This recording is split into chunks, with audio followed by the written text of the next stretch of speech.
Elijah Woods, Jamie Fine, and Want You Back, 8:13. What a great story those guys are out of the Ottawa area, and then showing up on a CTV show and releasing their first album and continue to release single after single. It is a Wednesday, Wellness Wednesday. Scott Campsall joining us from Rakami Kai, and Jennifer Neveu joining us as well. Good morning. Good morning. And I understand, Jennifer, you have your coffee? I do. Securely in hand? Very securely. Okay, well, in honor of you, I am grabbing my coffee as well. Okay, well, I won't slurp loudly. There, I slurp loudly, so that gives you open right to do the same. There's somebody here slurping. It's not Jennifer. Yeah, it's me. Say it. Yes, yeah. yes. I'll take the blame on that one. Well, listen. So, how are you guys doing? Good. Yeah, very good. Yeah, good. I think everybody's dealing with the same thing. You have your good days, you have your bad days. But has it changed for you? You know, I noticed. I was thinking about this, just doing some self-analysis and the change in the weather, and I don't know if it's the ability to cope with what is happening with more, the isolation situation, but it feels better for me. How does it feel for you guys? I think weather's a big factor for anything. Like even when we weren't dealing with COVID, for me, it was just really hard to get motivated to go and do anything when it's cloudy and dark and, or cold or, when it's nice outside, go outside. Or even just the sun through the windows makes a difference. So for sure, it makes a difference. Yeah. Well, I'm hoping that it's going to swing people around as long as we continue to follow these guidelines, because, I can't stress enough. You hear people talk about it and they say, well, when they lift social distancing, well, they're not lifting that until we get a vaccine. The virus is not gone anywhere. It's still there. It's just we've changed our habits and we have to keep doing that. Now, in changing those habits, the schools were closed, which meant that the kids were home earlier. Now, they're supposed to be doing their work on computers, but let's be honest, it's not the same as going to school each and every day. And Scott, you mentioned, you were talking about topics for Wellness Wednesday. And so, well, let's not only look at the physical aspect, but the mental aspect of that happening this year for kids, because as you deemed it, it is kind of the summer slide mentally. Hey, I'm not in school. I don't have to actively use my brain. And this year, it might be even more of an issue because kids haven't been in a school environment. Yeah, it's not my term. I can't.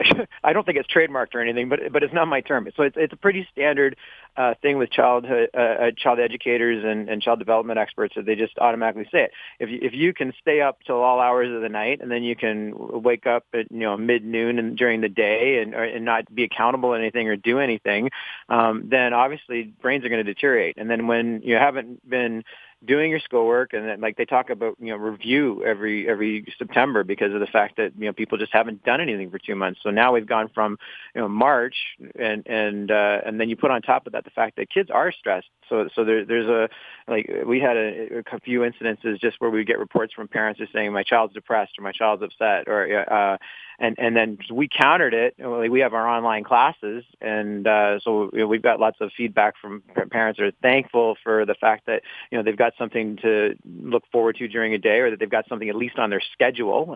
But it was something where we looked at it and went, okay, well then where parents were saying, okay, there's too much schoolwork, or there's too much this, there's too much, and we thought, well, if we start just basically shotgun blasting things at them, that they can pick and choose. Okay, so you've got a karate class at such and such a time, whether it be evening or afternoon, you can do that. We started doing cyber testing as well. So basically, we do evaluations. So they've got a goal. So they've got to look at trying to get another belt. We call it cyber testing just because we're hoping that when we are in the dojo that we're going to be able to do an actual physical test at some point. But at this point, everything's sort of, theory, more practical, just that we watch them demonstrate techniques and as if they had a partner, they have to explain it to me. We started doing stuff we have a thing we call a cup challenge that we just put out now. And so I have students that are Basically, they're standing on one foot. They go out from a side thrust kick chamber. They put their foot out. They have a cup on their foot, and they try to kick in the air and do a roundhouse kick on it. And so we started sharing videos on that.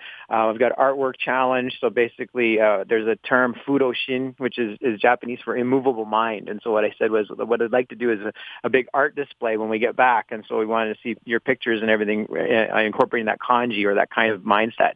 So we're just basically trying to come up with tasks that they can all do.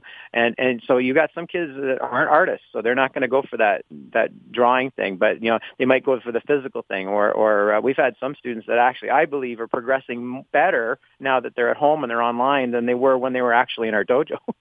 Now, Jennifer, is it a different mindset for someone who is a musician? I mean, they talk about it on a regular basis, that the mind of someone who plays an instrument can be a lot sharper. Have you found that some of the kids have lost a bit of their sharpness because of the current situation?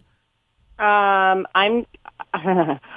think that it's not specific to music. I think it's specific to each kid in this right now. So, Scott and I can facilitate what we can do in terms of martial arts and fitness and music and things like that. And the kid either has to be responsive to it and engaged and interested in wanting to further their learning or not. My own daughter, as well as several other of her friends, are just completely unmotivated to do any schoolwork at all. So I've got to, as a parent, switch my focus with how I can stimulate her. So, for example, math is not her strong suit, so I've been teaching her how to play cribbage. So now at this point, she's got to learn multiples of 15s in all sorts of different ways, and she's got to be able to add up her points and all that. So it's just, that's a way that I can spend time with her and try to keep her somewhat, stimulated mathematically. But right now, she's just the schoolwork thing, the online thing. She's just not there, and that she's just sort of representative for where a lot of kids are right now. So musically, sorry, I didn't quite answer your question. No, that's okay, because I just wondered, if there was a different dynamic in dealing with different kids in their interests. I think it's just that whatever the interest or the goal specificity of the student is continuous. So my students who are very goal-driven with their music, just like our students who are very goal-driven with their martial arts, are continuing to succeed because they'll figure out a way around the platform. But the other kids who are perhaps struggling with the emotional anxiety of all of this, even if they are very goal-driven and motivated kids, they're the ones that are having a tough time with this, and I would suggest that the parents of those kids are also having a really tough time with this. Well, yeah, I wanted to go back to that, Scott. You mentioned about some parents sometimes reaching out about their children being a little anxious and stressful. What do you answer, or how do you try and help out?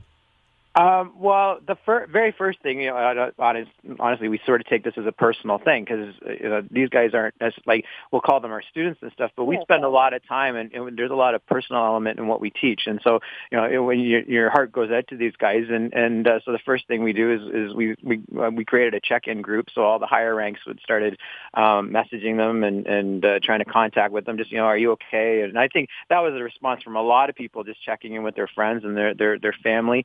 And we had one student, she's a black belt, and kids just love her, and she started sending out postcards to kids and just trying to lift their spirits a little bit. But I think, going back to what Jennifer was saying, every child has their own interests, and they're going to thrive in their own environment. Like, for some reason, my son, this has really worked for him. So he's pushing his schoolwork now. He's working out every day.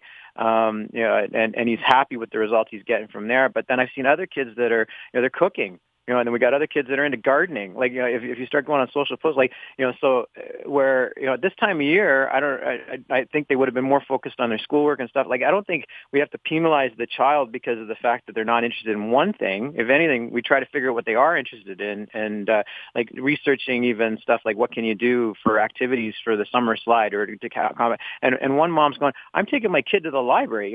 So we don't necessarily have to go to the library anymore, but you can actually. I think the libraries doing drop ship, like or curbside pickup, I think. But the Amazon, the Blue Heron's open. Like if you got a child that's into reading, we saw a post on a community group, and a woman was asking, okay, I need reading material because we need more material for my child, and so like my son, not a reader, like and takes that out after me. But don't penalize because of the fact that the child's not into something. If anything, we got to keep those brains stimulated, and we got to keep them active. So whatever they're interested in, that's what we got to find. And I'm thinking too an active involvement with the parents.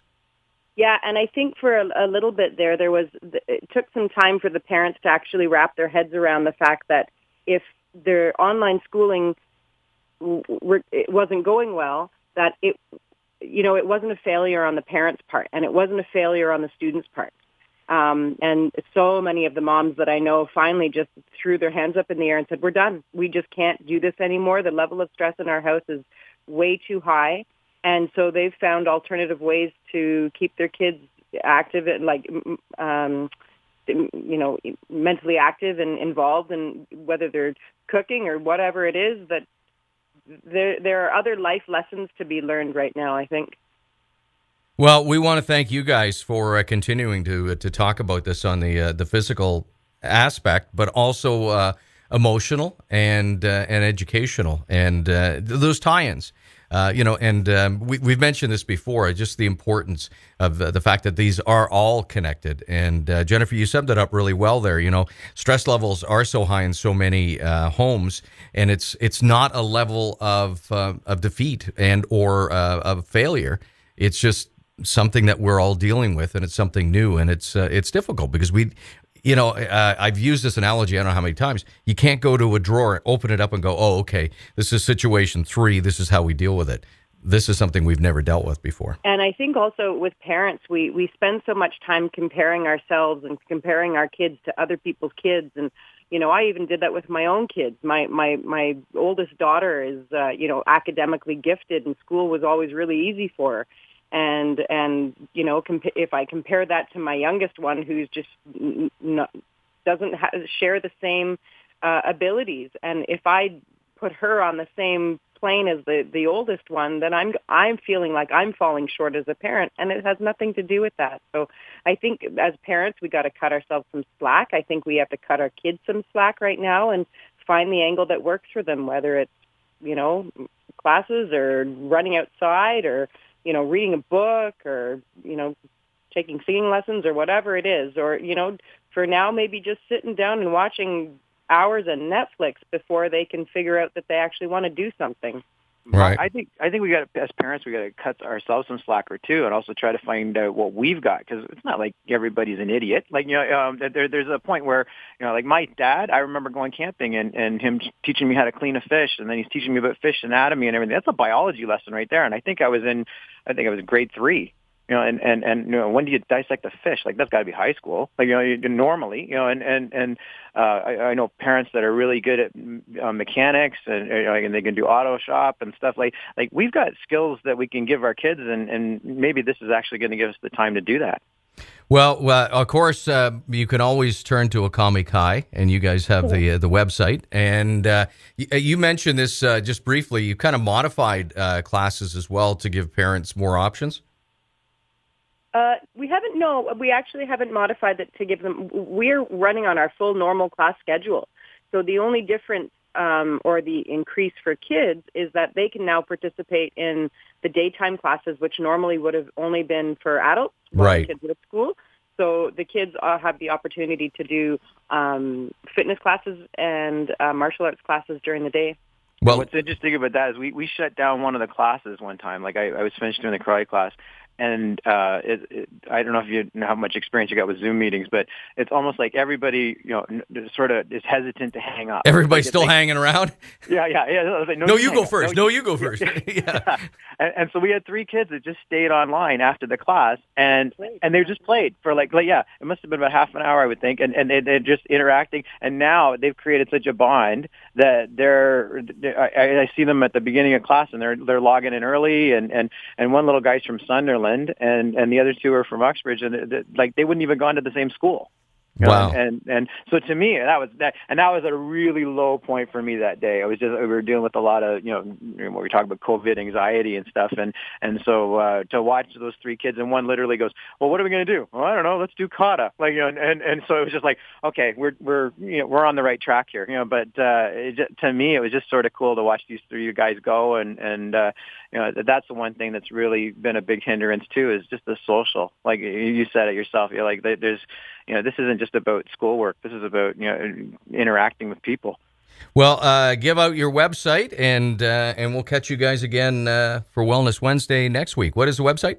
Sure, okamikai.com, okamikai.com. Guys, thanks a lot, and we'll get Jennifer some time. She can get to her coffee now. Oh, thank you. My second mug. Oh, see, you're ahead of me. I've got to catch up. Listen, guys, thanks again, and we'll catch up with you again next Wednesday. Thanks, Dan. Take care. Bye-bye. That is Scott Campsall and Jennifer Neveu from Okami Kai. And again, the website is a simple one to remember. It is okamikai.com. OKAMIKAI.com.